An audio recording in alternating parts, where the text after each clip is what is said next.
Selamat pagi Bapak Ibu dan Saudara yang kasih Tuhan. Mari kita memulai akhir pekan kita dengan membaca firman Tuhan di kitab Nehemia pasal yang kelima.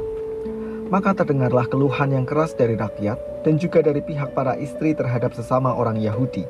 Ada yang berteriak, anak laki-laki dan anak perempuan kami banyak, dan kami harus mendapat gandum supaya kami dapat makan dan minum.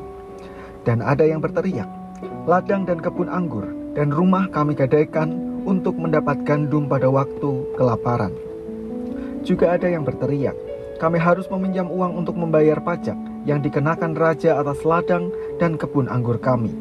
Sekarang, walaupun kami ini sedarah sedaging dengan saudara-saudara sebangsa kami dan anak-anak kami sama dengan anak-anak mereka, namun kami terpaksa membiarkan anak-anak lelaki dan anak-anak perempuan kami menjadi budak, dan sudah beberapa anak perempuan kami harus membiarkan diri dimiliki orang. Kami tidak dapat berbuat apa-apa karena ladang dan kebun anggur kami sudah di tangan orang lain. Maka sangat marahlah aku ketika aku dengar keluhan mereka dan berita-berita itu. Setelah berpikir masak-masak, aku menggugat para pemuka dan para penguasa. Kataku kepada mereka, masing-masing kamu telah makan riba dari saudara-saudaramu. Lalu kuadakan terhadap mereka suatu sidang jemaah yang besar. Berkatalah aku kepada mereka, kami selalu berusaha sedapat-dapatnya untuk menebus sesama orang Yahudi yang dijual kepada bangsa-bangsa lain. Tetapi kamu ini justru menjual saudara-saudaramu supaya mereka dibeli lagi oleh kami. Mereka berdiam diri karena tidak dapat membantah. Kataku, tidaklah patut apa yang kamu lakukan itu. Bukankah kamu harus berlaku dengan takut akan Allah kita untuk menghindarkan diri dari cercaan bangsa-bangsa lain, musuh-musuh kita? Juga aku dan saudara-saudaraku dan anak buahku telah membungakan uang dan gandum pada mereka. Biarlah kita hapuskan hutang mereka itu. Biarlah kamu kembalikan kepada mereka hari ini juga ladang mereka, kebun anggur, kebun zaitun, dan rumah mereka. Pula hapuskanlah hutang mereka, yakni uang serta gandum, anggur dan minyak yang kamu tagih daripada mereka. Berkatalah mereka, itu akan kami kembalikan, dan kami tidak akan menuntut apa-apa dari mereka. Kami akan lakukan tepat seperti yang engkau perintahkan. Lalu aku memanggil para imam dan menyuruh mereka bersumpah bahwa mereka akan menepati janji mereka. Juga aku kebas lipatan bajuku sambil berkata, demikianlah setiap orang yang tidak menepati janji ini akan dikebas Allah dari rumahnya dan hasil jerih payahnya. Demikianlah ia dikebas dan menjadi hampa.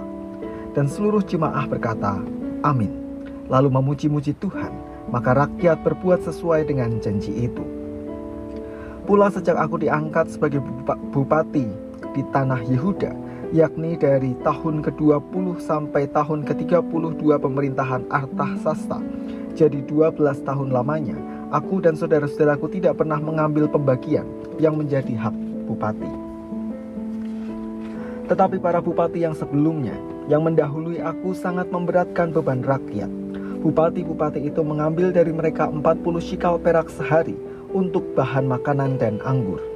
Bahkan anak buah mereka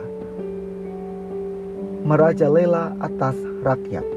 Tetapi aku tidak berbuat demikian karena takut akan Allah. Aku pun memulai pekerjaan tembok itu, walaupun aku tidak memperoleh ladang. Dan semua anak buahku dikumpulkan di sana, khusus untuk pekerjaan itu. Duduk pada mejaku orang-orang Yahudi dan para penguasa, 150 orang, selain mereka yang datang kepada kami dari bangsa-bangsa sekeliling kami. Yang disediakan sehari atas tanggunganku ialah seekor lembu, 6 ekor kambing domba yang terpilih, dan beberapa ekor unggas, dan bermacam-macam anggur dengan berlimpah-limpah setiap 10 hari. Namun dengan semuanya itu aku tidak menuntut pembagian yang menjadi hak bupati, karena pekerjaan itu sangat menekan rakyat. Ya Allahku, demi kesejahteraanku, ingatlah segala yang kubuat untuk bangsa ini. Bertindak bagi kesejahteraan orang lain. Nehemia menerima laporan kesengsaraan orang-orang Yahudi, khususnya mereka yang termasuk dalam golongan lemah secara ekonomi. Keprihatinan itu semakin besar ketika Nehemia tahu bahwa kesengsaraan itu terjadi justru oleh ulah kaum sebangsanya sendiri. Mendengar berita itu, Nehemia segera bertindak dengan mengadakan sidang jemaah dan menggugat para pemimpin.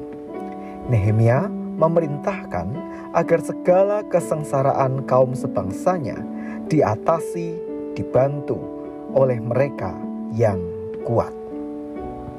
Setelah itu, Nehemia pun bersaksi bahwa ketika ia diangkat sebagai bupati, ia tidak mengambil haknya, terlebih menindas rakyat seperti yang dilakukan para bupati pendahulunya. Semata-mata ia lakukan itu karena takut akan Tuhan. Ia hidup dari penghidupan yang memang diberikan kepadanya tanpa menekan rakyat dengan keputusan-keputusan yang memberatkan.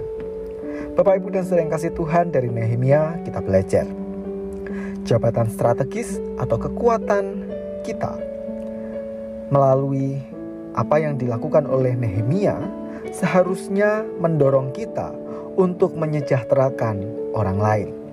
Seperti yang dilakukan oleh Nehemia, jabatan strategis itu mendorong dia untuk menyejahterakan rakyat dan bukan mengenyangkan diri sendiri.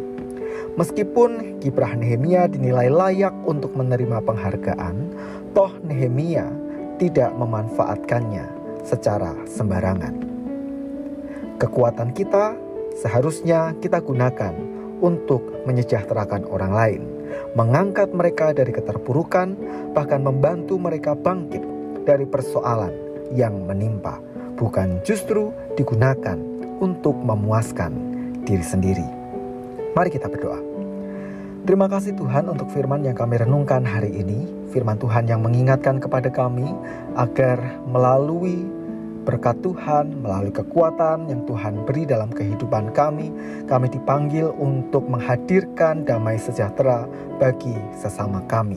Tolong kami agar kami mau melakukannya. Kami menyerahkan akhir pekan kami, mohon Tuhan memberkati. Di dalam nama Tuhan kami Yesus Kristus, kami berdoa. Amin.